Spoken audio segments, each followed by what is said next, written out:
Ito guys ang pagkakaiba ng masipag. Itong unang video guys, ito po yung masipag. Ito po guys, nahuli ko pong nagtatrabaho ng kama at tapat sa kanyang pinagtatrabahuan. Ito po pala si Bay, aka Branco, ang mapagmahal sa Boston. Ayon dyan siya, nagkalsa dyan. Ito po, nag-libel man na si Bay.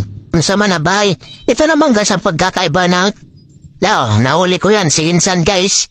Yan si Insan nakaraan guys, Yan, natutulog yan nakaraan si Insan guys. Ito totoo na to guys.